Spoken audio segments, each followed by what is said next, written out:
3, 2, 1. Vous écoutez Taxi FM, musique, sport, information. Toutes vos passions sont forcément sur Taxi FM. Taxi Presse.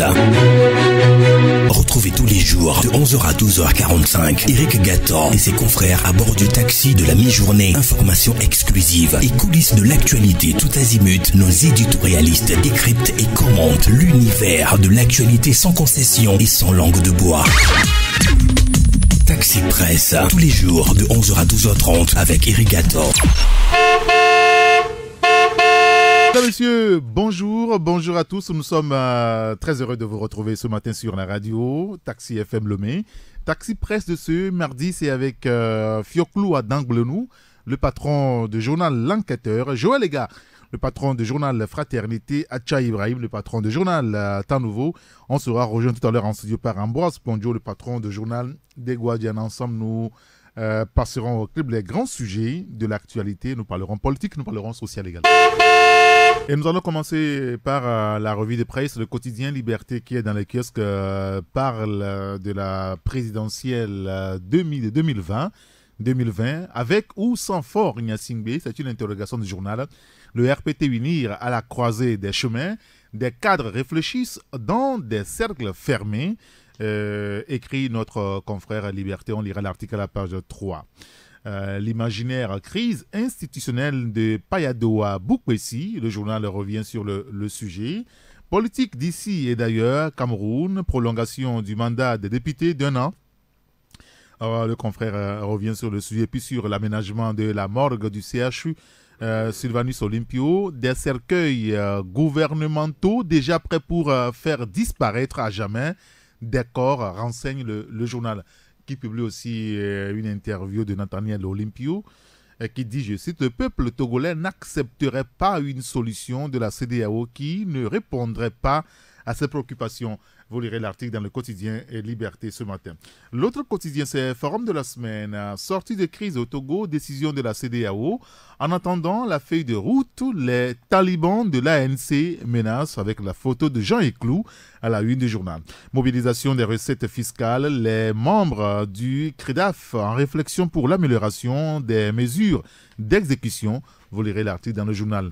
À Takpamé, les revendeuses de Black Bar remontaient contre une décision du maire.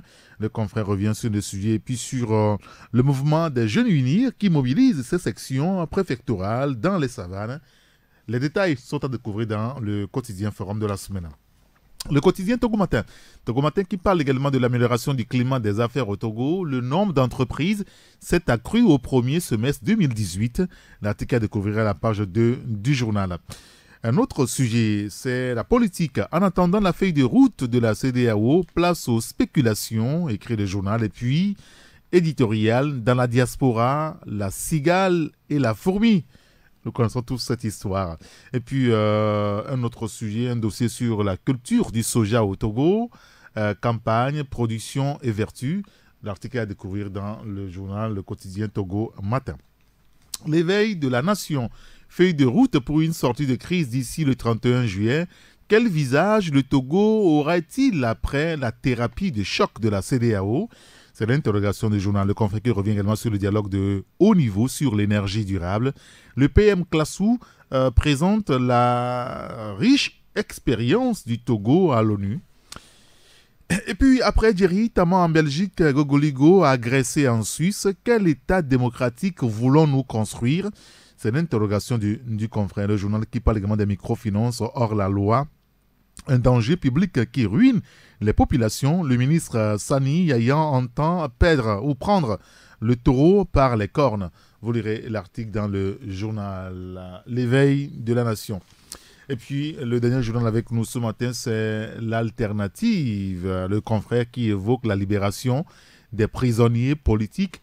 Nguema montre la voie à Fort. L'article à lire à la page 6. Camp de Chereponi au Ghana, la diaspora togolaise au chevet des réfugiés togolais. Vous lirez l'article dans le journal. Et puis, marché de Tchévier, des taxes punitives font grincer les dents. Vous lirez l'article dans le journal du secteur de l'éducation au Togo. La dactylographie toujours à l'ère du numérique. La dactylo à la dent dure, finalement, comme on dit. Ben, vous lirez l'article dans le bi-hebdomadaire, l'alternative. Alors, dans les kiosques ce matin, outre l'alternative, vous avez l'éveil de la nation, le quotidien Togo matin, le quotidien Forum de la semaine et le quotidien Liberté. Voilà les journaux qui sont dans les kiosques ce matin. Taxi FM, la seule radio d'information continue.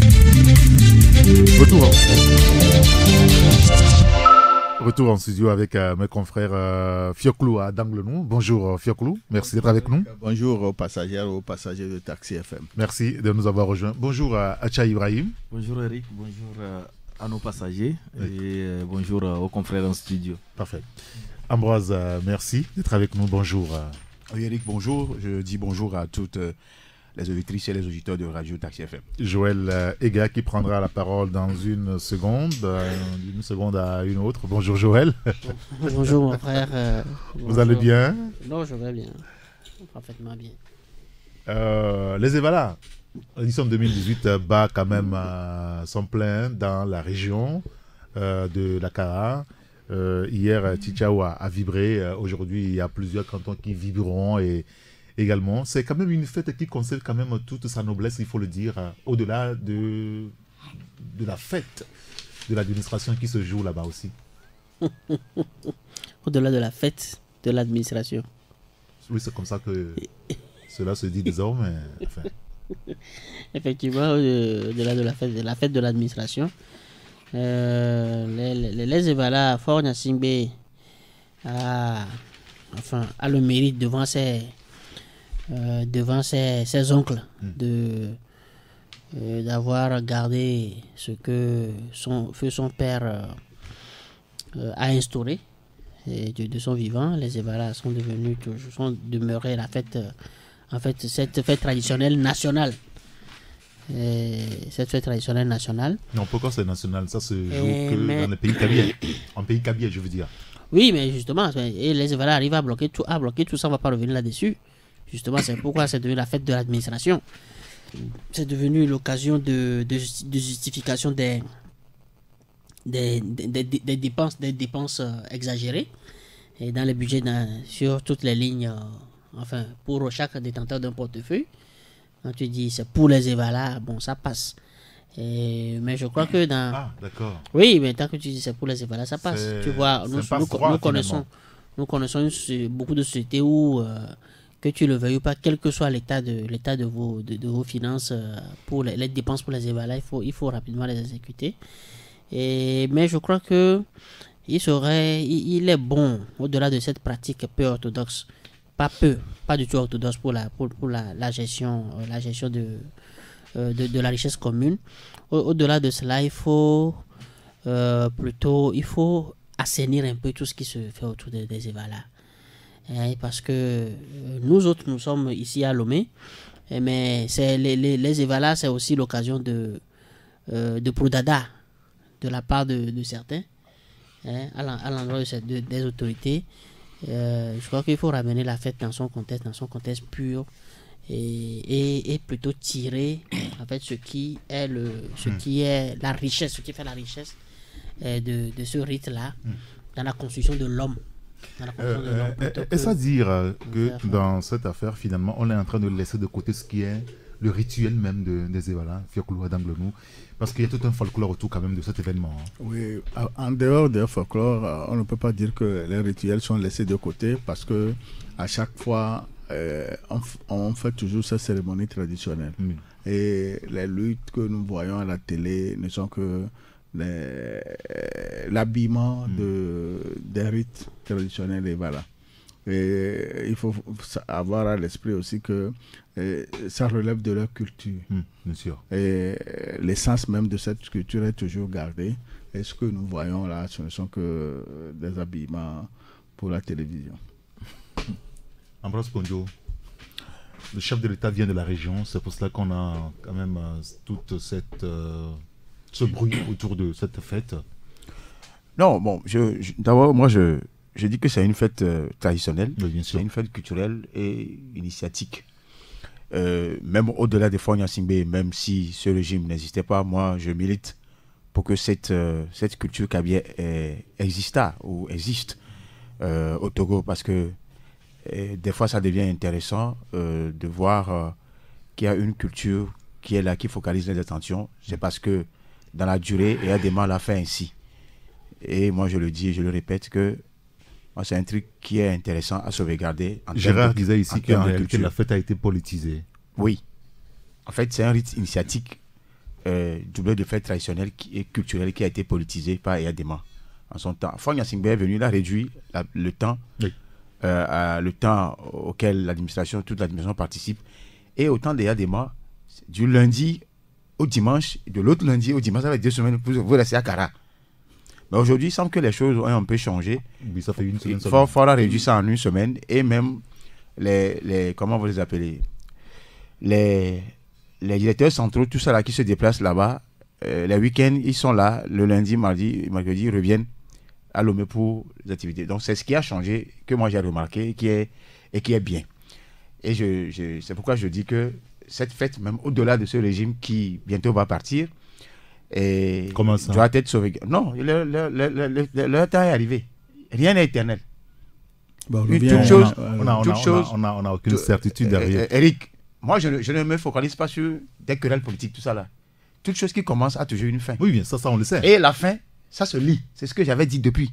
Que la fin, il faut que les gens arrivent à décrypter et lire la fin de leur temps. Ça, parlons de Evala. J'ai dit, donc, après leur départ, nous, on va militer pour que Evala soit sauvegardé parce que c'est une culture nationale. Mais au même moment, ce qui a un peu gêné certaines, c'est que pourquoi Evala est entouré de tous ces mythes-là. Vous avez le sentiment que c'est une super fête culturelle. Oui, au-delà des autres fêtes. Moi, je suis élevé, mais il ne m'empêche pas d'aller à Evala parce que moi, je dis que moi, ça m'intéresse. Parce que moi, j'ai fait Sokodé. Là, dans la grande nuit, on fait la lutte à Sokodé. À Bangalan précisément. Dans la grande nuit, moi, j'étais un seul décembre. On faisait toute la ville de Sokodé faisait sur le terrain, on faisait la lutte. Donc, c'est la même chose qui se trouve là-bas, comme au Sénégal, au Niger. Donc, moi, j'ai dit que, même après, c'est pourquoi moi, j'ai toujours dit que nos amis qui sont au pouvoir, le Togo nous appartient à tous, qu'ils fassent en sorte qu'eux aussi restent dans le pays, malgré la résorption de la crise. Parce que c'est qu'ils peuvent transcender tout cela pour qu'on reste ensemble dans le pays. Personne ne va quitter le pays parce qu'il aurait créé des problèmes. Les Togolais pardonnent vite.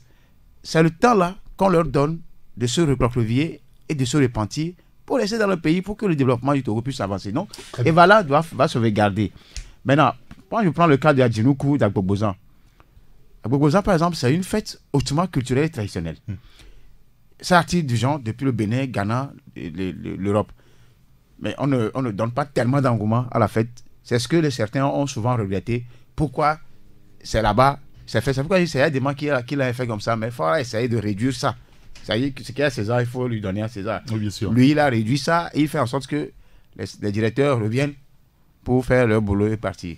Donc, on ne peut pas... Bien visiblement, moi, dans les fêtes, ceux dont vous parlez, les directeurs centraux, les ministres, les chefs de cabinet, tout ça, les patrons de cabinet, tous ne reviennent pas. Ils sont toujours là-bas. Les gens font... Il nous a donné de constater que l'administration reste toujours au ralenti. Je vais t'expliquer ça. Et les gens veulent... On n'a pas demandé de rester là-bas. Quand il est là, ils peuvent rester. Mais il y a des gens qui font du zèle. Qu'il faudrait que je sois là pour qu'ils me voient. Que moi aussi je suis là. Je suis toujours avec eux. On ne t'a pas demandé ça. Tu es un directeur central d'une administration centrale. Tu dois être présent au boulot pour signer des documents pour des gens qui viennent soit du Bénin, de l'Europe, partout. Parce que en n'étant pas présent, l'administration est bloquée. Oui, bien sûr. Ce débat relance un autre sujet. Lui, je crois que lui, il se dit... Comment fonctionne l'administration au Togo? Moi, je viens de quitter la ville. J'ai remarqué que par le passé, il y a certains responsables. Je viens de quitter un responsable. Il est là, depuis hier. Donc, l'année passée aussi, il était là. Mais autant d'Eyadema, c'était pas évident. Il n'est pas censé être là. Il n'est pas censé être là. Donc, c'est pour vous dire que j'ai dit que les choses ont changé. Un peu. Avec forts qui ne voudraient pas que l'on bloque l'administration. Et ça aussi le fait à bâton, comment vous l'appelez, moitié, il met la poire en deux pour ne pas aussi frustrer les frères Kabier, parce que il y a des mal le faisait pas le temps. Pourquoi lui il est venu faire ça? Les gens peuvent avoir cette compréhension-là. Donc, il essaie de ménager le chou et la chèvre. Je ne le défends pas. Mais je sais quand même que je serai à sa place. Je ferai la même chose. Si vous le défendez, c'est votre droit. Je serai à la place, je ferai la même chose. Pour ne pas frustrer les gens et sur le sujet. Non, mais d'abord, il faut dire que Evala, c'est une étape importante dans le processus de socialisation du jeune Kabier. Et donc, c'est comme Ambroise le disait, c'est un rite et c'est à respecter.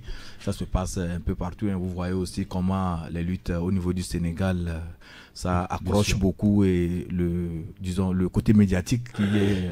Là-bas, ça devient un sport national. C'est un sport national. Et disons, presque une industrie qu'on a su créer autour de cet événement culturel et traditionnel. Parce que quand vous voyez, pour le cas du Sénégal, il y a des grands sponsors, des entreprises qui sponsorisent les lutteurs, et c'est doté de coupes, avec vraiment, c'est bien modernisé là-bas. Ici, c'est que c'est le côté traditionnel. Oui. Mais il se passe que le chef de l'État, la première autorité du pays, est de cette région. Donc, sa présence là-bas doit toujours créer un événement médiatique, un engouement.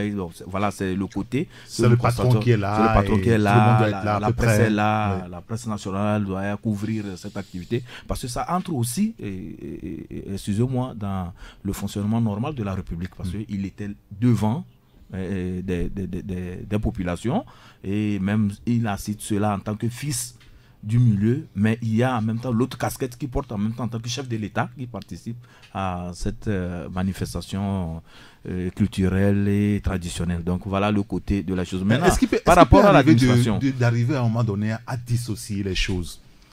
Le chef de l'État qui est présent au cours d'une manifestation en tant que qui? En tant que chef d'État ou en tant que fils du milieu. Est-ce qu'il peut arriver qu'on arrive à faire une dissociation entre les deux choses? Non, c'est intimement lié, c'est ça le problème. Parce que à chaque fois qu'il sort, il est chef d'État. Il est chef d'État, oui. Et il arrive là-bas, mais la coïncidence, c'est qu'il est en même temps fils du milieu. C'est ça le problème. Donc, dissocier, ce n'est pas... Et il faut voir aussi les actes qu'il pose là-bas. C'est des actes d'homme d'État, c'est les actes de quelqu'un qui est au-dessus de la mêlée. Quand vous le voyez souvent, de par son accoutrement, le protocole qui est respecté là-bas, on sent que c'est un monsieur qui va, en tant que chef de l'État, il assiste à la lutte traditionnelle en pays kabien. Mais comme il est du milieu aussi en même temps, donc il est là avec eux. Vous savez aussi, et M. Fioclou l'a dit, c'est tout un processus quand on parle de la lutte. Parce qu'il y a la première année, la deuxième année de lutte, tout ça là, et tout ce qui se fait underground. C'est-à-dire, il y a des choses, une caméra.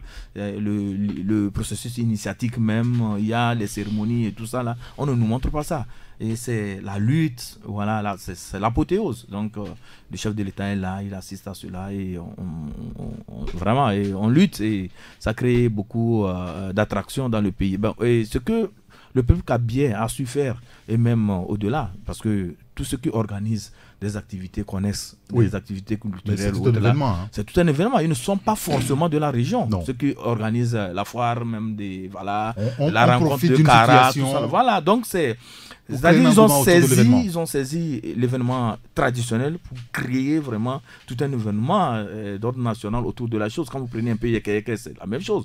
Un pays Guin, la prise de la pierre sacrée, c'est sympa que entre-temps, il y a eu le lancement de la pierre au lieu de que ce soit la prise de la pierre, mais c'était aussi un engouement. On quittait Lomé pour là-bas et la diaspora qui venait, tout ça là. C'était vraiment une semaine où vous sentez que Aného est en effervescence. Vous comprenez? Donc, même à Bobozan, c'est vrai que là-bas, c'est une journée. C'est pourquoi peut-être ça ne prend pas trop de temps. Parce que par rapport à la lutte Evala qui prend toute la semaine, là-bas, c'est une journée. En pays Bassar, quand ils veulent faire leur fête aussi de l'igname, de Pontre, vous voyez aussi comment ça draine aussi beaucoup de personnes. Donc, il revient, disons, au cadre du milieu, aux populations, de se saisir de l'activité traditionnelle pour créer un événement autour de la chose, pour drainer les gens, parce que ça prend l'aspect touristique aussi.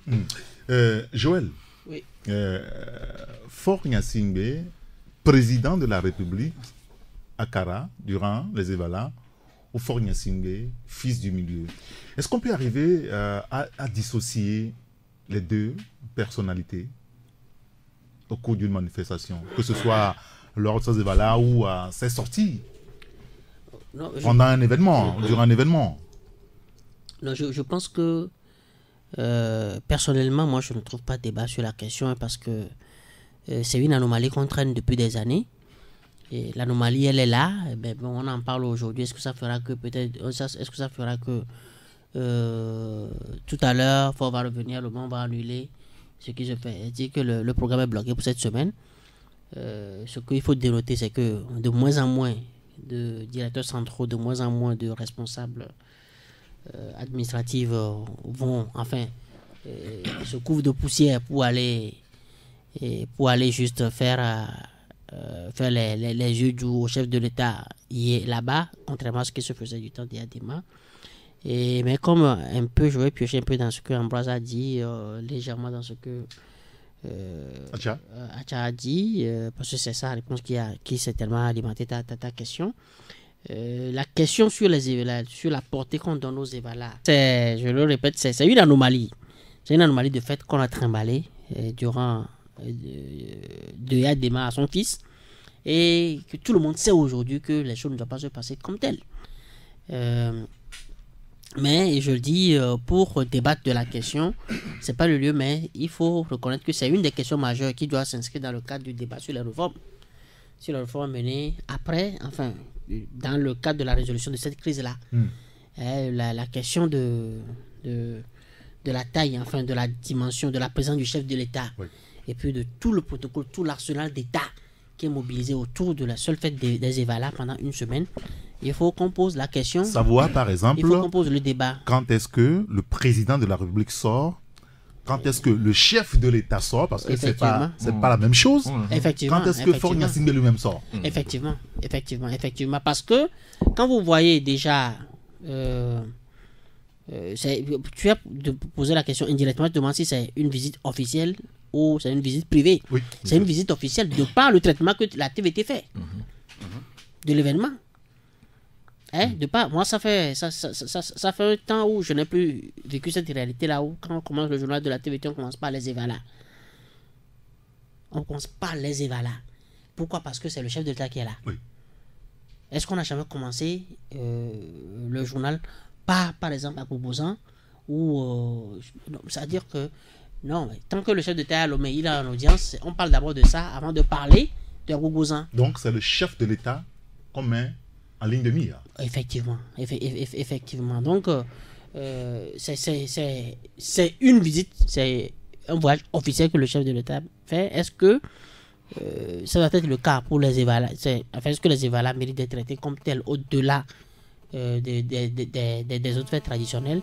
Le débat doit être posé dans le cadre des réformes. D'accord. Et pour qu'on Fioclou, on revient sur le débat du protocole. Oui, comme vient de le dire Joël, il y a quelque temps, moi je pense qu'il y a confusion au niveau du protocole d'État.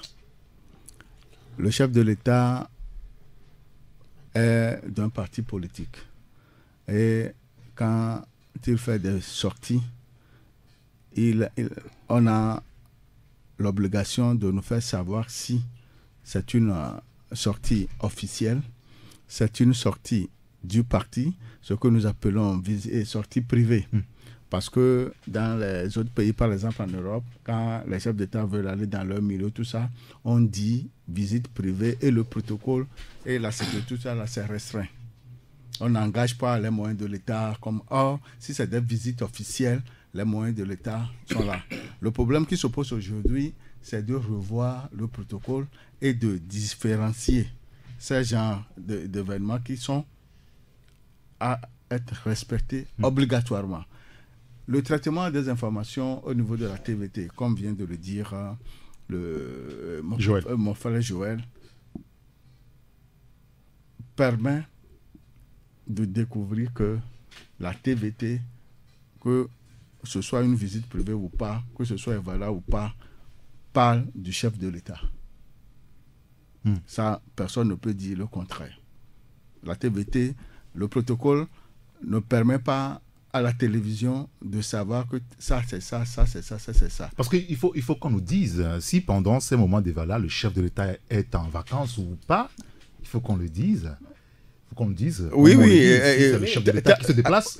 Si c'est aujourd'hui, le président qui se déplace. Le président si Faure Gnassingbé, dans son fief là-bas, c'est qu'il est en vacances pour une semaine. Pour une visite. Non, rien n'est dit. Rien n'est dit obligatoirement. C'est ce que je dis. D'accord. Qu'il faut recadrer les choses pour qu'on sache que cette visite, c'est une visite privée ou bien il est en vacances d'une semaine pour la fête traditionnelle. Mais l'étoffe que ça a aujourd'hui, c'est toujours l'étoffe de chef d'État. Et c'est ce qu'il faut revoir. Oui, mais étant donné que c'est moi qui ai abordé le point, une minute, mon frère. Et ça veut dire que quand la TVT présente l'information, les Evala en pays Kabylie sont à l'étape de la finale dans le canton de Tchitao, le chef de l'État. Ça veut dire que c'est les Evala qu'on amène d'abord, avant de justifier par le fait que c'est le chef de l'État qui est là. Et c'est du fait que le chef de l'État est là qu'on met les Evala à la une. Est-ce que vous voyez? Donc ça pose carrément tout un problème. Et dans le cadre de l'obligation que nous avons de recoudre le tissu national, il faut qu'on s'asseye pour trouver un traitement juste pour cette information-là. Il faut qu'on s'asseye pour trouver un traitement juste parce qu'on ne peut pas, moi qui suis de Montché, moi qui suis de Vaughan par exemple, je ne comprends pas pourquoi quand on fait à Dino Cousin, quand on fait à Gogozan et quand on fait de Pontre par exemple. Bientôt Montlouzan, chez moi. Quand on fait à Montlouzan, on ne va pas en parler. On ne va pas en parler en primeur comme on parle des Evala. Donc, je pense que c'est un problème au niveau du traitement de l'information et la HAC est en train de faire un travail en ce sens. On ne fait pas un procès de la télévision. Non, c'est pas le procès. C'est pas un procès. Ni de certains Togolais. C'est un média national. Il y a un débat sur le protocole. Oui, c'est qu'il y a un dysfonctionnement protocolaire qu'on est en train de à ce soulever. niveau, oui, c'est vrai. Mais il y a l'autre aspect que nous ignorons. Faure Gnassingbé, c'est le président de la République. C'est ce qu'il disait que, en tant que président de la République, certains de ces déplacements sont intimement liés à d'abord sa visite en tant que fils du milieu et en même temps sa visite en tant que chef de l'État, président de la République. Et pourquoi je le dis pour le cas des Evala, c'est que lorsqu'il y a fête traditionnelle, habituellement, il y a une invitation qui est adressée au chef de l'État. Dans toutes les contrées, c'est ce qui se fait. Et le chef de l'État, selon son agenda, son calendrier, peut aller ou se faire représenter. Et c'est ce que nous remarquons un peu partout.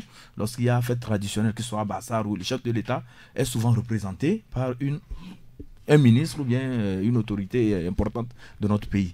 En pays Kabylie, il est de la région, parfois il y va, et nous avons assisté à certaines finales à Kara où il n'était pas. Ça n'a pas créé un scandale. Vous comprenez? Et quand son agenda lui permet, il est à Lomé, il travaille, il continue pas à travailler, même en période des Evala. Il est souvent à Lomé, il est parfois à Lomé et il travaille. Ou bien il est à Kara, il reçoit les visites et autres là. Le problème qui se pose au niveau des Evala, c'est la délocalisation de l'administration publique. C'est ça qui nous crée des problèmes. Parce que quand il y a Evala, toute la semaine, l'activité au niveau de l'administration publique est paralysée. Mais ces derniers temps, il y a eu un effort parce que avant même de partir, avant on partait, parce qu'on dit je vais à Evala et les gens disparaissaient. Maintenant, il faut prendre une permission, il faut demander une permission, on te l'accorde avant de partir. Et ce n'est pas des permissions d'une semaine comme les gens le prétendent. C'est 2 jours, 3 jours. C'est que ça coïncide avec votre canton. Tu vas et tu fais tout ce qu'il y a à faire parce qu'il y a l'apport des cadres pour la réussite de l'événement aussi qui compte. Donc maintenant, ils prennent des congés et ils rentrent, ils organisent la finale parce que c'est une question aussi de fierté au niveau des cantons. Quand ils le font, ils reviennent. De la même manière, quand vous prenez les cadres Bassar, le plus souvent, et ils ont tout fait pour que ça tombe dans le week-end. Donc, les mardis et les vendredis soirs, tout le monde rentre. Il y a la grande prière et autres là. Le samedi, l'apothéose, on fait. Et le dimanche, les gens rentrent. Dans d'autres villes aussi, je pense que pas je pense, mais c'est ce que j'ai remarqué. Oui. C'est ce qui se fait aussi, habituellement. Bon, maintenant, pour revenir au protocole, je voudrais dire que l'homme public, le plus souvent, le protocole pose souvent problème. C'est comme le chef de l'État, il doit être protégé par la sécurité. Vous comprenez? Donc quand il va en un lieu... Même s'il est en visite privée, Il doit être Il protégé. doit avoir la sécurité. Oui, l'arsenal doit être Non, là. mais, ça veut dire que Mais pas l'autre. Mais c'est réduit. Mais c'est réduit. Voilà, ce sont des Mais niveaux. c'est qu'il y a obligation qu'il soit protégé. Oui. Oui. Donc c'est pourquoi quand vous voyez la présence des militaires, peut-être dans certains événements, lors des mariages ou bien lors d'un baptême ou bien d'un funérail où le chef de l'État est allé, que ça ne choque pas parce que c'est l'homme public qu'on doit protéger. Et il faut qu'on communique là-dessus, non? Non, ça va de soi. Quand le président est à vacances, Ça va de soi. qu'on le dise. Bon, pour les vacances S'il et est autres, là, en ça, visite c'est privée, la qu'on communication. le dise. Nous savons que la communication a toujours eu des problèmes. On a toujours eu des problèmes au niveau de la communication étatique ici. Les gens ne communiquent pas et on entretient la population dans un flou absolu. Des fois, on est là, vous captez une autre chaîne, vous voyez le chef de l'État là-bas, par le passé, parce qu'on ne communiquait pas. Et vous vous demandez, mais quand est-ce qu'il est allé là-bas? Mais maintenant, au moins, il faut saluer aussi le travail qui se fait parce que quand c'est bien, il faut le saluer. Monsieur, avec l'arrivée de M. Toba, il y a quand même des informations qui circulent. Il y a le communiqué officiel de la présidente de la République qui nous dit le chef de l'État s'est déplacé, il y a eu ceci, il y a eu ceci, il y a eu ceci.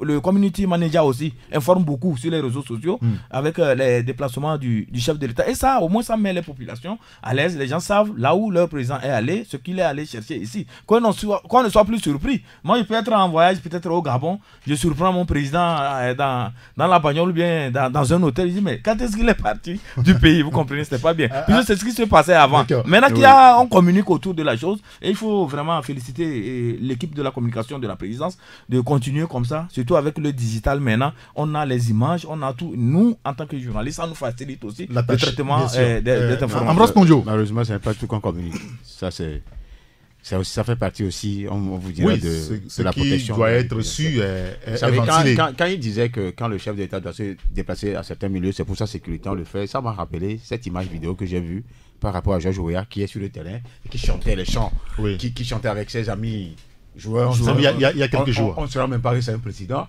Et quelqu'un avait posté quelque chose comme quoi au Togo, ça c'est impossible.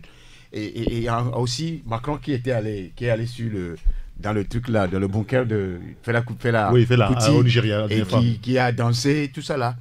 Moi j'ai répondu, il faut pouvoir le faire aussi, parce que je me rappelle en 2010 ou en 2000 j'étais au terrain quand le Togo jouait avec le Congo, je me rappelle, il était là et le Togo devait se qualifier pour c'est pour une canne ou quelque chose. Ça pour le mondial. Et j'étais là. En 2004. Oui, en 2005. Fort passé. Moi, on était sur le terrain en tant que journaliste. Fort passé. On s'est tamponné comme ça. J'ai dit, bon, avec Yadima, ce n'est pas possible. Parce que le gars lui-même, peut-être, il ne se préoccupe pas trop d'être trop entouré par les militaires. C'est ce que j'ai remarqué. Mais sauf que... À l'époque. Oui, on était 2005. Sauf que ces derniers temps, c'est ce que j'ai voulu dire. Sauf que ces derniers temps, ce n'est plus évident. Même la chaise sur laquelle le monsieur s'assit là, il y a un garde du corps qui veille au grain pour cette chaise-là. Ce qui est normal. Oui, je sais. Georges Weah n'a pas... Oui, je sais. Georges Weah, bon. C'est vrai qu'on me dira que les collègues contestent sont différents. Là-bas aussi, c'est un monsieur qui a été élu démocratiquement. C'est la différence, hein. C'est une différence notable qu'il faut souligner. Mais qui n'est pas ici, élu démocratiquement. Non, quand vous vous sentez élu par un peuple, à une grande majorité, mon frère, c'est-à-dire que on est dans la légitimité totale, on se baigne dans la foule, mais on s'en fout. Mais ici, des fois aussi, quand on sait qu'on n'est pas élu démocratiquement, on sait qu'on s'efforce à rester au pouvoir, c'est des choses qui arrivent. Par rapport à Evala, justement, je crois que Faure Gnassingbé se présente là-bas, on me dira à titre privé, à titre fils du milieu, mais avec tout le protocole qui s'ensuit, je dis que c'est trop officiel pour me dire que c'est trop privé, c'est privé. Mais j'ai tiré quand même les conclusions en disant que les choses régressent petitement, les choses ont changé. Le fait de réduire les 2 semaines à une semaine et que l'administration se focalise plus les week-ends là-bas et que les lundis, mardis et les jours ouvrables, ils se retrouvent à Lomé, c'est une bonne chose. Je crois que dans les semaines, en attendant que la poire ne soit totalement enterrée, les choses vont quand même s'accélérer pour que nos frères kabyles ne pensent pas que Faure Gnassingbé a délaissé leur fête.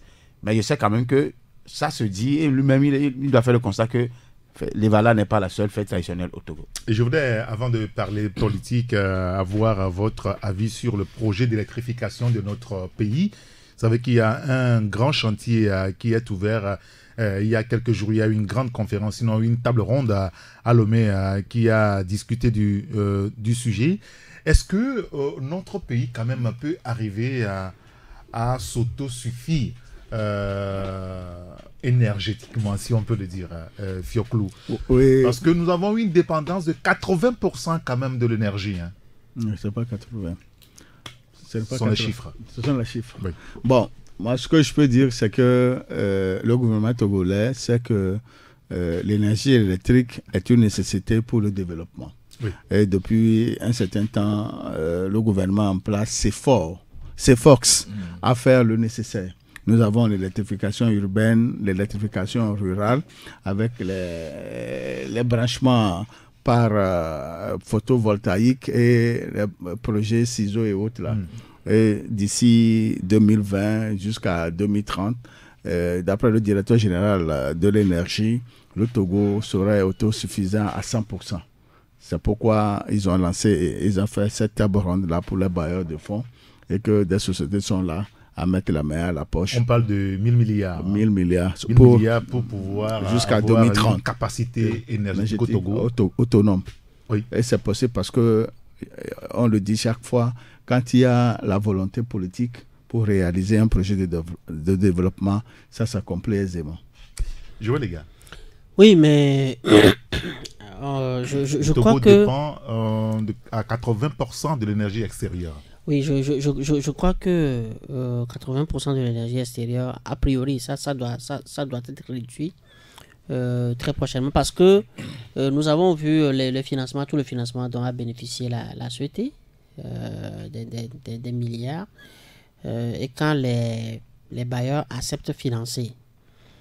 C'est en cela que moi, ça m'étonnerait que la société se retrouve encore à cette conférence des bailleurs où on peut financer, parce que la société est aujourd'hui suffisamment financée jusqu'à dans le projet 2022, je crois, oui. Dans l'objectif 2022, étendre le réseau à Lomé, etc. Et dans les faits, on voit déjà qu'il a circulé sur les réseaux sociaux dernièrement une campagne d'offres commerciales qui accompagne le prépaiement. Oui, bien sûr. Le prépaiement échelonné sur... enfin, vous payez au moins la moitié d'abord. Oui. Sur le reste sur 11 mois. Et selon la tranche enfin, les prix varient selon les tranches de clientèle. C'est pour les basses tensions, voilà, les BT. Voilà.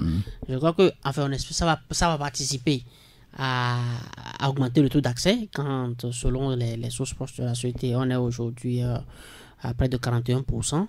Du taux d'accès à l'électricité. 41-33%. Voilà, du taux d'accès à l'électricité. On espère que, en ce qui concerne la compagnie énergie électrique du Togo, qui produit l'énergie à base du fioul et de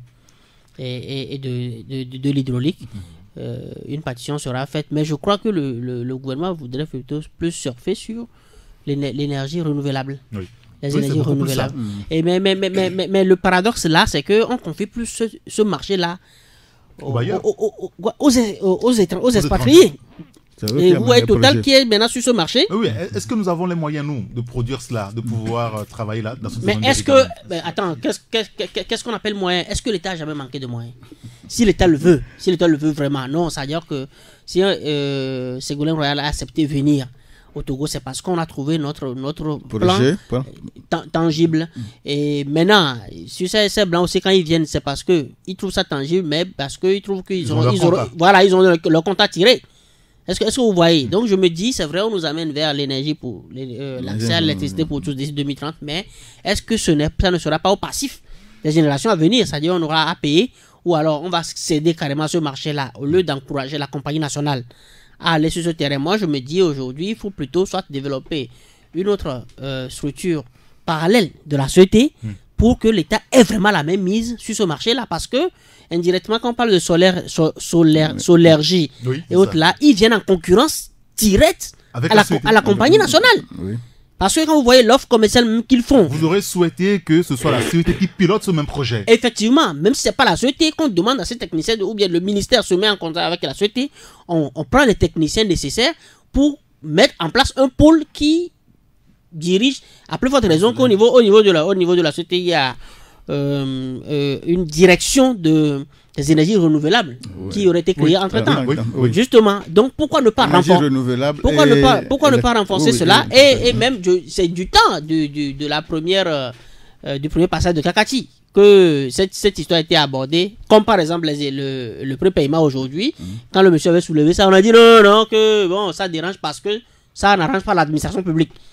Parce qu'en fait, le fond du prépaiement, c'est que même au niveau de l'administration aujourd'hui, tu dois payer l'énergie d'abord. Même la procédure de budgétisation a changé. Oui, bien sûr. C'est-à-dire que c'est des budgets programmes. Donc aujourd'hui, tu payes avant de consommer. Et ça permet d'éviter les détournements, ceux qui viennent faire les jus, qui viennent faire leur commerce. Les fraudes, ça permet d'éviter les fraudes. Voilà, donc moi je crois que cette histoire d'énergie renouvelable, il faut plutôt foncièrement impliquer la compagnie nationale qui a une expertise dans la matière, parce qu'en termes de desserte, des localités, des difficultés d'accès, c'est eux qui connaissent. Bien sûr. C'est eux qui le savent. C'est vrai. Voilà. Il y a une direction qui supervise tout ça. Non, en fait, la table ronde de Lomé, en fait, ça s'inscrit dans la droite ligne des projets que chacun a eu à présenter lors du colloque de l'Alliance solaire internationale qui s'est tenu en Inde. Et l'objectif là-bas, c'était de mobiliser 1000 milliards de dollars pour tous les pays membres de cette alliance, de manière à ce qu'on puisse financer l'énergie renouvelable et lutter véritablement contre la dépendance énergétique. Donc c'était de booster le développement à travers les énergies renouvelables. Donc le Togo, qui a participé à ce colloque aussi, avait dans son portefeuille ou bien dans son cartable des projets aussi qui font la promotion de l'énergie renouvelable. Ici nous avons le projet CISO, qui est déjà en activité et que certains pensent qu'on le conduit comme il se doit, mais nous avons bien évidemment des réserves là-dessus parce que la technologie, on l'a évoqué ici, donc il faudrait l'adapter à l'évolution de la technologie, et je pense que ça pourrait apporter une valeur ajoutée. Oui. Il faut l'adapter à l'évolution de la technologie, parce que si on veut seulement répliquer ce qui s'est fait au Rwanda dans les années 2010, si c'est ça qu'on veut reprendre ici avec les mêmes types de générateurs, je pense qu'on est en retard de 10 ans. Parce que au Rwanda, c'est vrai qu'ils ont commencé, ils ont eu des problèmes par la suite, mais ils ont su adapter les types de générateurs. Parce qu'il y a les générateurs intelligents maintenant qui incorporent beaucoup de programmes, beaucoup d'applications. Ce qu'on avait utilisé en 2010, c'était la technologie de l'époque. Ça a évolué, donc ça lâche beaucoup plus. Donc aujourd'hui, si nous voulons faire ça ici, qu'on nous propose vraiment des générateurs et le matériel sophistiqué qui tiennent vraiment dans le temps. Bon, maintenant, le financement. Rapidement. J'ai vu que nos camarades étaient un peu gênés par rapport aux entreprises qui devaient s'occuper de cela. Donc ils auraient voulu que ce soit l'entreprise togolaise qui se charge de l'électricité, qui pilote cela. Mais le problème de corruption a fait qu'à un moment donné, on voudrait plutôt traiter avec un privé.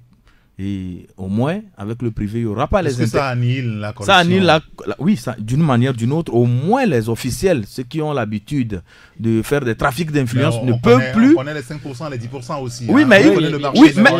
jusque-là, au niveau de l'organisation, il n'y a pas de problème. Moi, je parle de l'utilisation. Parce que si c'est la société, il y a des gens qui vont appeler par rapport à leur rang, à leur influence. Ah, je veux de l'électricité ici, hein. C'est tout. Et le directeur est obligé de courir, d'obtempérer, parce qu'il se dit que si je ne fais pas ça, celui-ci peut militer à ce qu'on me saute de ce poste. Et comme ici, quand tu arrives à avoir un poste de direction, on fait tout pour immoler les bœufs pour garder ça le plus longtemps que possible. Vous comprenez ce que ça donne. Très bien. Je vais donner aussi la parole à Ambroise Pondio. On a 1 minute rapidement. Ambroise, sur le sujet rapidement. Oui, non, moi, je pense, c'est que je sais que lorsqu'il y a déficit énergétique, c'est qu'il y a un problème de retrait de mégas de la part de nos amis de la Volta Region ou de la c'est ça, de la Vera, voilà, j'allais dire. Vous savez que quand en période de pluie, d'immenses pluies ou des averses, je conçois que Akosombo est rempli. On ne devait pas être sevré de l'énergie, parce que le Togo, je crois, prend 250 mégawatts ou 200 quelque chose de mégawatts chez le Ghana.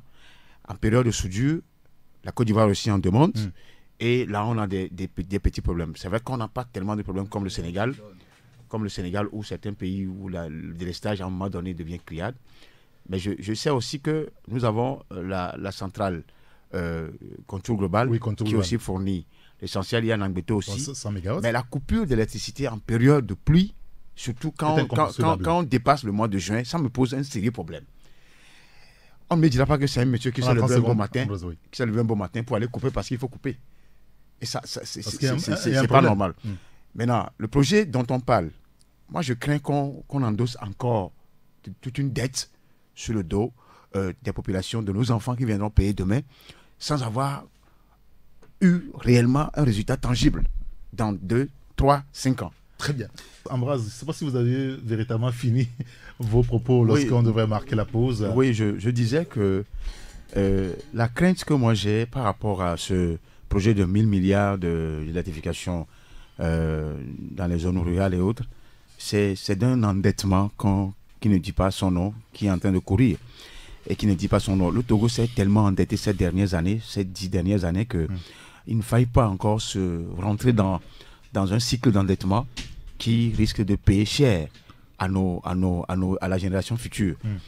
Parce que je sais que tout gouvernement qui viendra demain peut ne pas reconnaître certaines dettes qui ont été faramineusement endossées bizarrement par les tenants de la dette. C'est vrai que l'État continue et tout ce que vous aurez à faire, c'est ceux qui suivent qui sont obligés de l'endosser.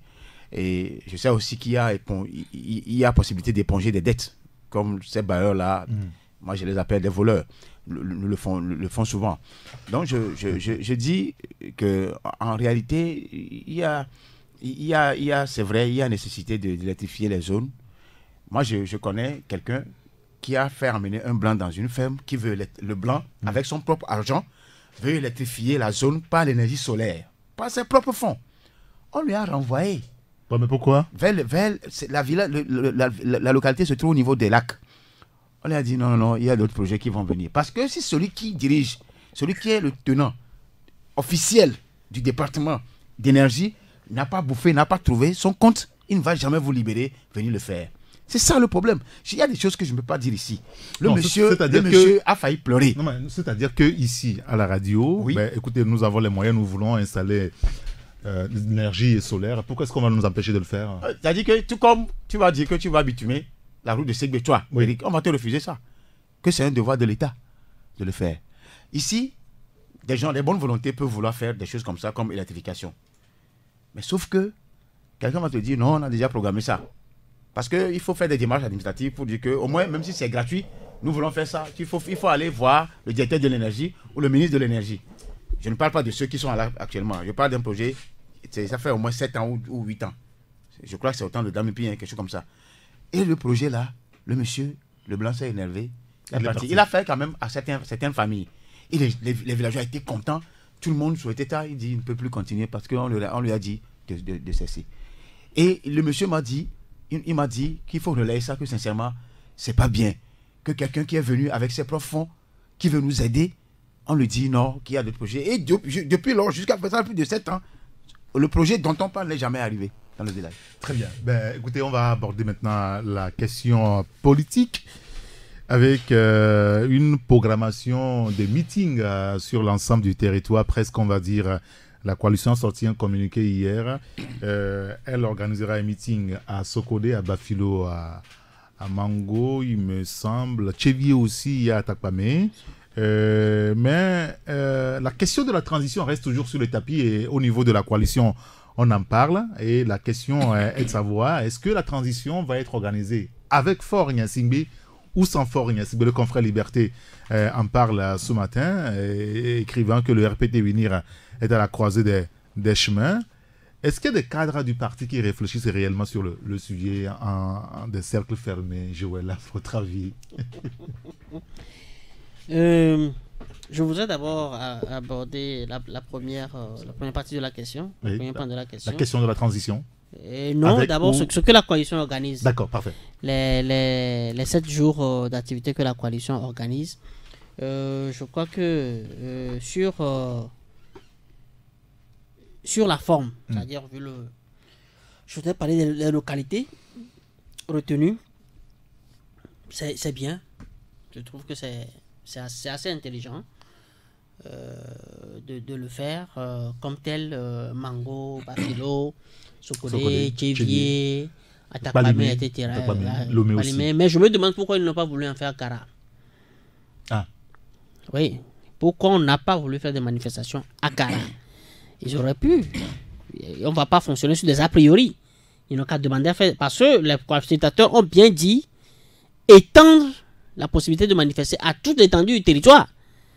Et Kara fait partie de toute l'étendue du territoire. À moins qu'ils attendent, ils vont compléter le programme après. Mais pourquoi ils ne le font pas à Kara? Parce que presque tous les chefs-lieux, du moins dans chaque région, il y a eu des manifestations quelque part. Bon, c'était Bafilo qu'on a mis dans la région de la Kara, mais il faut quand même que le chef-lieu de la région de la Kara accueille quand même une manifestation. Pourquoi ils ne le font pas à Kara? Bon, si c'est une erreur, il faut qu'ils le complètent à temps. Et maintenant, sur le fond, bon, ils n'ont plus voulu faire de marche, non, mais de meeting. Je crois que c'est malicieux aussi, pour que les gens, pour qu'on ne trouve pas d'alibi pour dire non, tel tronçon, tel artère ne peut pas être emprunté. Bon, maintenant, sur la question de la candidature de Faure, ou bien c'est ça? De la transition. Non, mais la transition, je crois que... Carrément 2020. Avec oui, ou sans Faure. Oui. Non, la transition avec Faure, c'est plus que de bon sens. On ne va pas, parce qu'on va mettre en place une transition, prendre un nouveau chef d'État, etc. Non.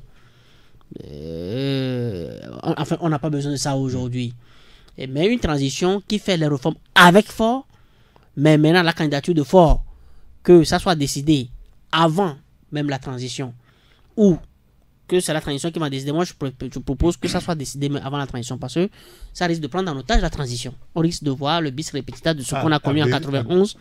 Bon, il y a une situation aussi pareille en RDC. Oui, pareil en RDC. C'est-à-dire que si on dit c'est au cours de la transition qu'on va décider de la candidature de Faure, ça risque de créer des problèmes. Mais heureusement qu'au sein du UNIR, même, on commence déjà pas à en discuter. Enfin, je crois ce que les confrères ont rapporté. Et même si quelqu'un met à fond ce que les confrères ont rapporté, est-il que l'événement dans les plateaux d'Enema avec l'Arnopla est assez connotatif de l'ambiance qu'il y a aujourd'hui au sein du parti. On ne va pas dire qu'au sein de UNIR, il n'y a pas de velléité présidentielle. Il y a des velléités présidentielles qui sont aussi grosses que le nez. Seulement, on n'a pas le courage.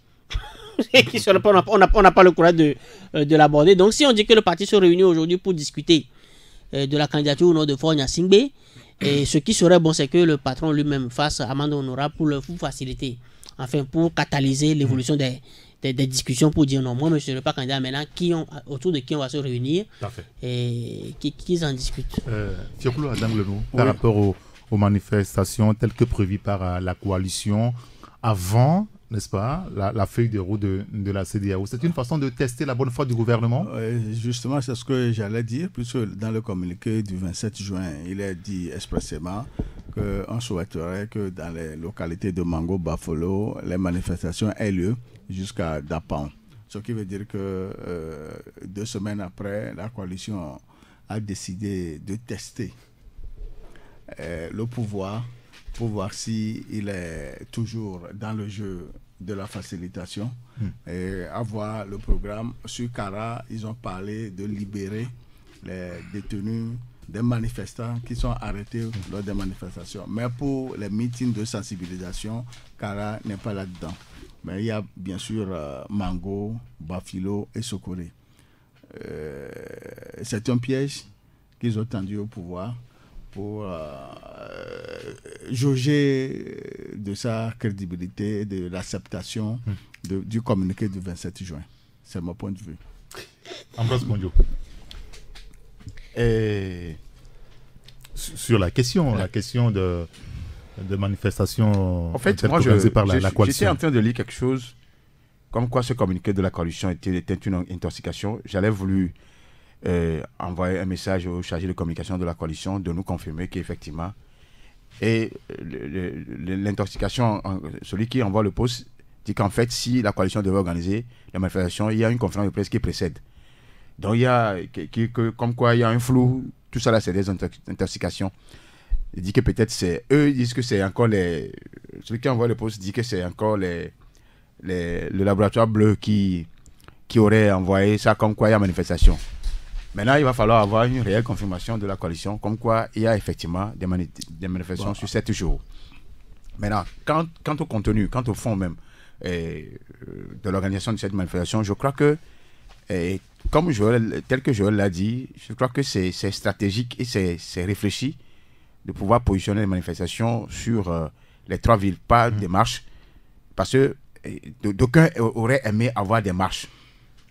Dans cette ville-là, pour tester la bonne foi du pouvoir et faire un test au pouvoir vis-à-vis des facilitateurs qui avaient recommandé expressément que les manifestations reprennent dans ces villes pour répondre aux desiderata de l'heure. Maintenant qu'ils ont choisi commencer par les meetings, c'est aussi peut-être une bonne chose, et de tester la bonne foi, tel que je le dis, du pouvoir, de voir s'ils vont encore réprimer des gens ou vont encore interdire ces manifestations pour en faire certainement une preuve de la mauvaise foi du pouvoir, de ne pas vouloir laisser les gens manifester alors que la constitution togolaise l'autorise. Ça, c'est le premier élément. Le deuxième élément, le fait d'avoir aussi ignoré la ville de Kara, qui pendant longtemps, et pendant ces derniers mois, fait l'objet d'un blackout total, d'un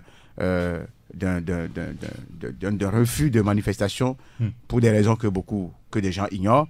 Ils devaient quand même mettre cette ville-là dans le giron, parce que j'ai cru comprendre que sont nombreux là-bas à vouloir aussi manifester. Moi, j'ai des répondants à Kara. Certainement, la semaine prochaine ou l'autre semaine, je vais encore aller à Kara. J'ai des répondants à Kara avec qui nous travaillons dans d'autres domaines, mais qui fait souvent, qui dit souvent que nous aussi on veut manifester, surtout ceux-là qui, parmi les étudiants aussi, il y a parmi ceux-là qui sont des aigris, des oubliés de la fonction publique et tout ça là, qui aussi veulent manifester. Donc, je ne sais pas pourquoi la coalition n'a pas, je concède la stratégie à la coalition, tout ce qu'elle veut faire, mais je peux comprendre que pour déverrouiller les villes de Mango, Sokoré et Bafilo, Kara devait s'y trouver dans le lot de ces villes. Peut-être dans la série des prochaines manifestations, après celle-là qu'elle compte organiser, on pourra compter la ville de Kara pour voir si réellement on en fait de Kara une ville à part. Une cité imprenable. Non, oui, imprenable. Et une cité entièrement à part, ou on dit à part entière, ou entièrement à part, pour jauger la bonne foi du pouvoir. Et moi, je voudrais profiter pour dire que le processus que le pouvoir a lancé de faire les réformes à l'Assemblée, je crois que la période là, qui court jusqu'au 31 juillet, c'est une marge de grâce que le pouvoir a pour pouvoir faire changer rapidement les choses. Le pouvoir n'a pas besoin d'attendre qu'il y ait une pression quelque part, qu'il y ait une feuille de route quelque part. Si le pouvoir même fait acter les choses à l'Assemblée, en faisant les réformes telles que voulues par le peuple et telles que revendiquées par les gens dans la rue, et en mettant le bout de phrase qui fait... Je sais que les réformes, ils le feront. Ils vont limiter le mandat. Ils vont, comment vous le dites, ils vont faire le vote à 2 tours, tout ça là. Avec en aucun cas. Justement, c'est le en aucun cas qui va encore diviser les gens, qui va poser les gens. Alors que je me dis que le problème dans aucun cas ne doit pas se poser. Parce que Macron a été clair, même s'il y a des interprétations diverses que les gens en font tout autour.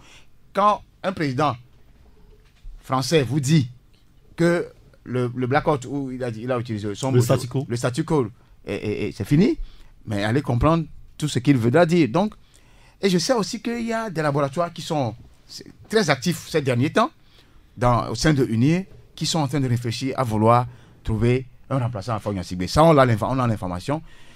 Vivement qu'il aille sur ce terrain-là pour que la paix revienne au sein de ce parti, au sein du peuple, pour que la paix regagne leur propre cœur, qu'ils comprennent que tout ce qui commence, je l'ai dit tantôt, a toujours une fin, et de chercher à avancer en matière de développement et laisser aussi d'autres personnes venir. J'ajoute la parole à puisque dans le communiqué que nous avons de la coalition, il est bien dit un meeting d'information et de sensibilisation. Bien sûr. C'est différent de manifestation. Oui, bon, en fait. C'est une manifestation.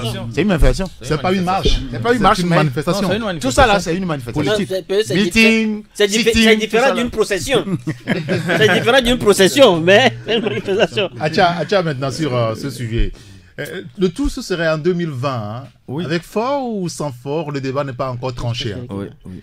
En fait, tout ce que nous disons par rapport à la reprise des manifestations et aux réformes constitutionnelles et institutionnelles, je pense que c'est l'avenir du pays qui est engagé. Parce qu'il faudrait penser l'avenir du pays avec sérénité et voir dans quelle mesure on peut aller vers le rêve togolais. Le rêve togolais, c'est aller vers l'émergence. Comment faire pour que le pays puisse émerger, le pays puisse aussi être la locomotive dans la sous-région ouest africaine. Quand on est toujours à la traîne, c'est que ça renseigne en suffisance sur d'abord l'intelligence et la qualité des ressources humaines dans le pays. Donc les Togolais doivent transcender leurs différends, transcender des problèmes, oublier les petits calculs d'intérêt là, des petits intérêts qui ne sont pas de nature à impacter négativement et positivement la vie de la nation.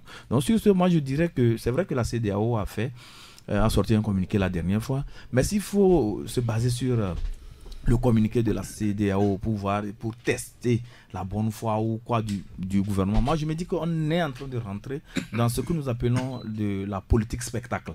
C'est-à-dire qu'on veut créer un événement et susciter encore d'autres débats et autres. Or, si vous lisez bien le communiqué de la CEDEAO la dernière fois, le vrai souhait, ce qui a été exprimé, c'est que les acteurs politiques renouent avec le dialogue, trouvent des passerelles pour aller vers un compromis.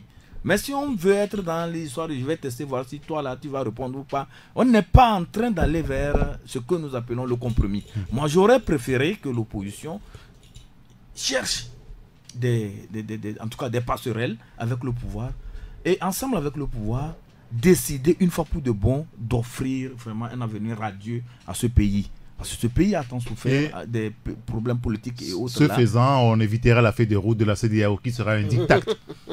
Mais quoi, oui, mais si les acteurs trouvent un compromis, on n'a plus besoin de la CEDEAO.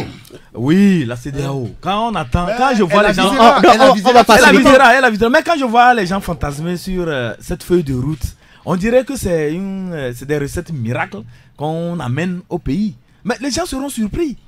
Les gens seront surpris. Pourquoi je l'ai dit? Je l'ai toujours dit. Surpris de voir quoi? Surpris que ce communiqué-là ne rencontre pas l'assentiment de tous les camps. Non, la feuille de route. La feuille de route. Oh, d'accord. La poire sera coupée en deux. Parce que les signaux nous sont donnés déjà par le communiqué qui a été fait ici à Lomé. Alpha Condé et le facilitateur Nana Akufo-Addo n'ont pas pu dire clairement les choses. Ça a été un débat. Ça a été quoi? Ça a été un communiqué diplomatique, mais qui ne clarifie pas la position claire. Après, on a été obligé de clarifier. Ça, c'est à la radio. Et c'est à chose, comme l'appelle-t-on, Alpha Condé, qui le dit que je n'ai pas dit d'aller aux élections. Mais quand vous lisez le communiqué, ce qu'il dit à la radio, ça c'est une interview. Ce n'est pas une feuille qui puisse faire acte de... comment l'appelle-t-on là? Il clarifie sa position initiale. Il a clarifié sa position initiale. Mais quand on veut rentrer dans un débat juridique, on ne va pas prendre l'interview d'Alpha Condé pour venir mettre... Et le mot souhaitable. Ça, on prend tous les éléments. Ça c'est à la radio. Non, on prend tous les éléments.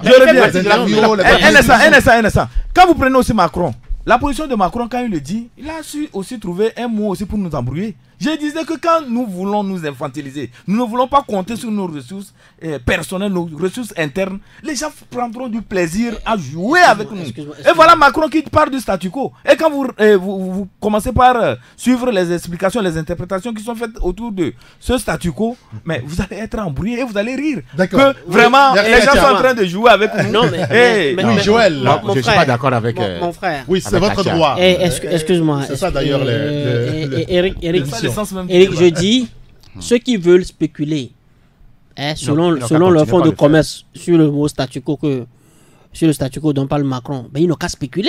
Ça fait leur problème. Ceux qui veulent interpréter le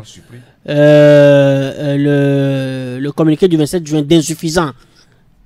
Moi, j'ai suivi hier sur ce plateau, enfin, la semaine dernière ici, les gens ils se plaisent bien avant Adja, ils se plaisent à dire non, que le non, moi je me plais pas.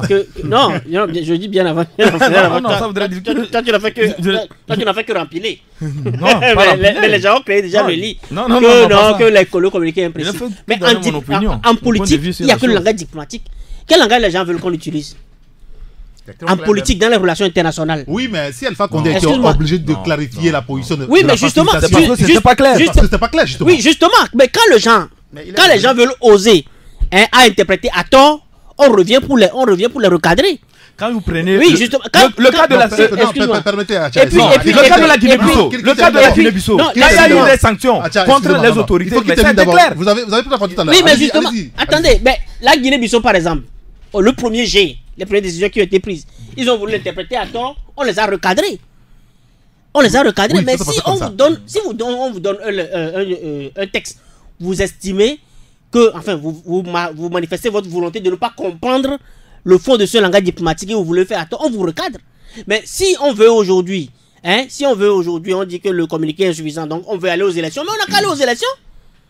Les gens n'ont qu'à organiser les élections. La Cour constitutionnelle, on a mis en selle le président Abdou Assouma dans son rôle de président constitutionnel pour appeler à les élections. Pourquoi on n'a pas organisé les élections jusqu'ici? J'avais dit ça, mais la Cour a parlé, on a entendu, merci. La Cour a parlé, on a entendu, merci, c'est bon. Mais si on veut interpréter le communiqué comme insuffisant, donc on va se faufiler et organiser les élections. On n'a qu'à organiser les élections. D'accord, très Attends, bien. excuse-moi, si on estime que le statu quo, c'est de... Mais quand on parle du statu quo, comment les gens veulent le comprendre? Qu'est-ce qui fait le statu quo aujourd'hui? Est-ce que par rapport, quand les 15 chefs d'État de la CEDEAO s'installent, qui est statu quo dans parmi ces 15 chefs d'État-là? Comment ça? Non. Quand les 15 chefs d'État prennent photo, Oui. qui fait statu quo? Non, comment? Mais non, quand on parle des problèmes politiques, le problème politique au Togo, c'est comment je dis, on n'a pas de crise politique, mais on a une crise d'alternance. Oui, c'est ce que vous On n'a pas de écrivez crise tout le temps. politique. Voilà, c'est ce que moi j'écris chaque fois. La fraternité, c'est une crise d'alternance. Et l'alternance, c'est ça qui fait le statu quo. Ouais.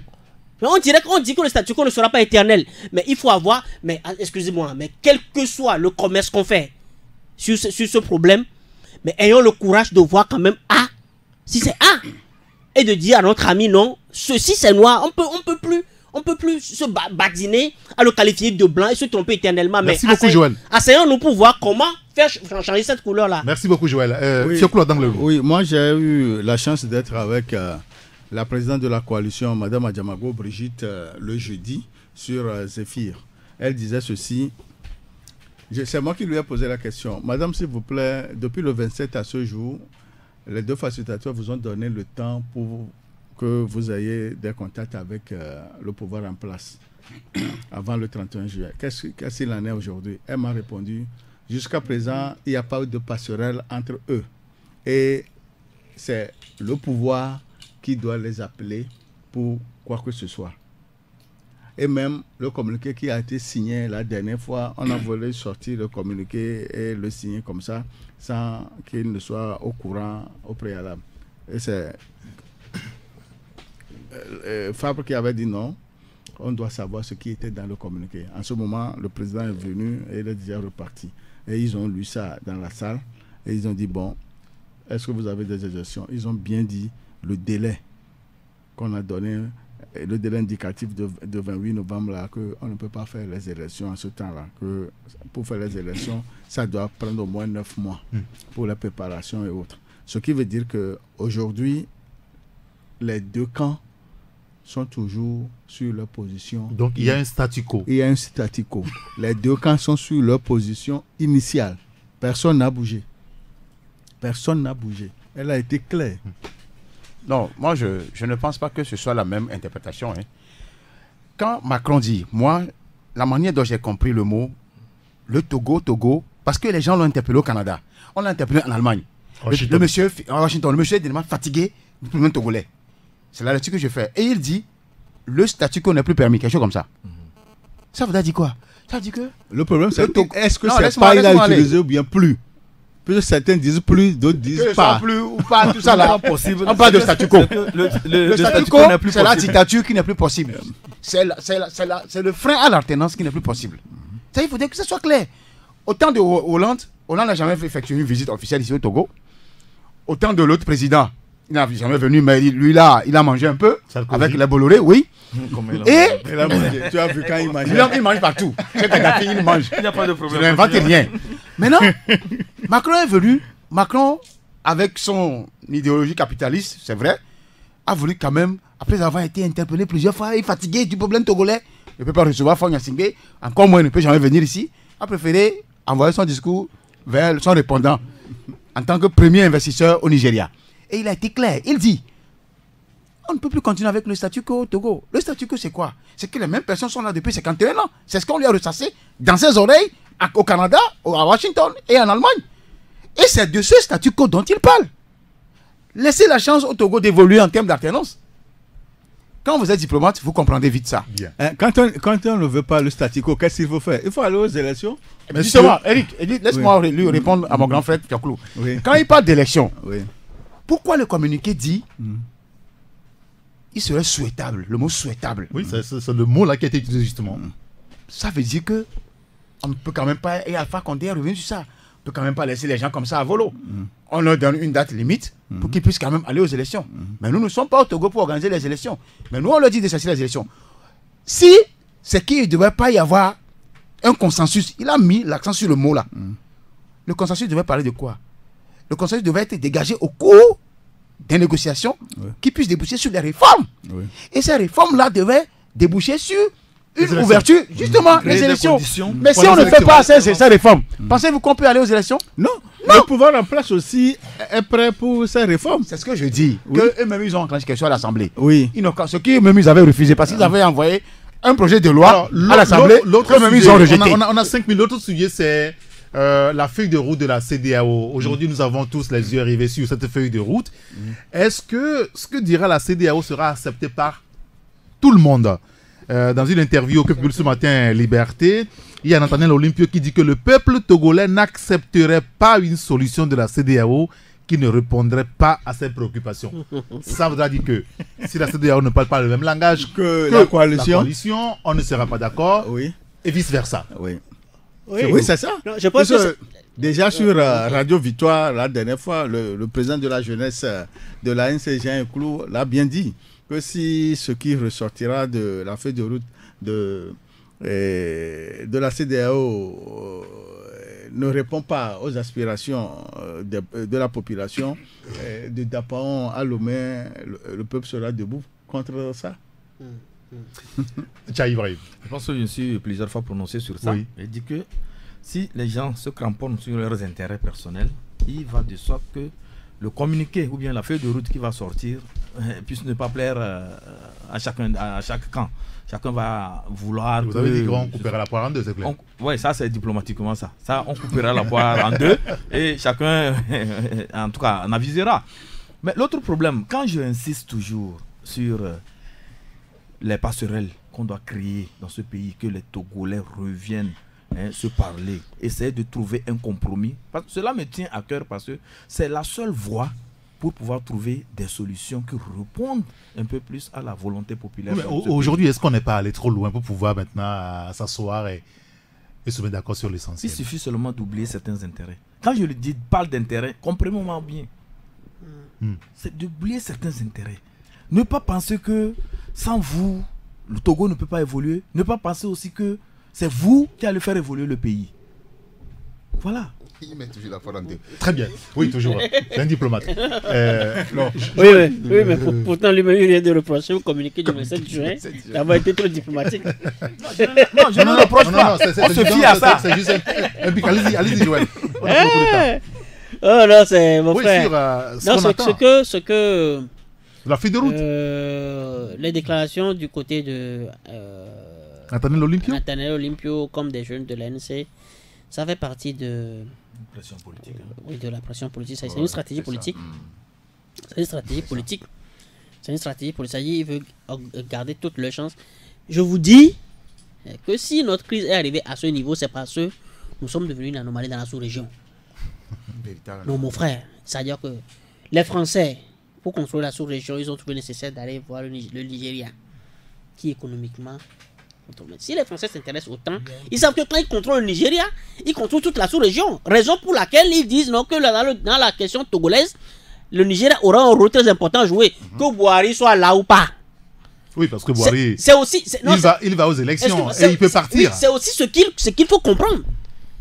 Quel que soit, et il faut comprendre que les Français ont déjà des partitions à jouer dans le choix même du président nigérien. Parce qu'ils ont des intérêts, ils sont devenus le premier investisseur en France, au Nigeria. Mais qu'est-ce qu'il faut comprendre? Et le Niger, quand Boari prend le soin de dire à l'ambassadeur du Togo, relayé par les médias de France, Média Monde, pour dire que la transition politique ne sont plus négociables. Qu'est-ce qu'il faut comprendre? C'est-à-dire il faut rendre service à son partenaire qui te finance, qui te loge, te nourrit, matin, midi, soir, dis-lui que non, mon frère, tel que c'est arrivé là, on n'est pas en bonne posture. Bien. Il vaut mieux plutôt trouver des passerelles, comme les gens l'ont dit ici. Et moi, je dis, pour tout résumer, la crise de l'alternance, c'est une crise d'orgueil. Voilà. C'est de l'orgueil. Donc, c'est de l'orgueil de certaines personnes qui ne se rendent pas compte que l'homme est infiniment petit. Ils sont imbus de leur privilège. L'homme est infiniment petit. Pourquoi les gens veulent forcément... Mais la nature fera son travail. Merci beaucoup, Joël. Oui, moi je voudrais juste dire que en réalité, les discours de Fabre et de Nathanaël, tout ça là, parce qu'ils savent que la poire ne sera pas forcément mise en deux. Mais c'est le peuple qui aura gagné dans les décisions de la CEDEAO, comme ça se passe actuellement en Guinée-Bissau, ou ça s'est passé en Gambie, même si c'est le président lui-même. Et Condé a été clair. Nous travaillons pour l'intérêt des peuples africains. Oui. Il a dit autre chose de plus important. Nous ne sommes pas les syndicats des chefs d'État. Il veut se dissocier des discours que les gens entendaient et qui a cours actuellement en Afrique centrale. Donc c'est pour dire qu'il a dit que le Togo est un malaise général au sein de l'Union.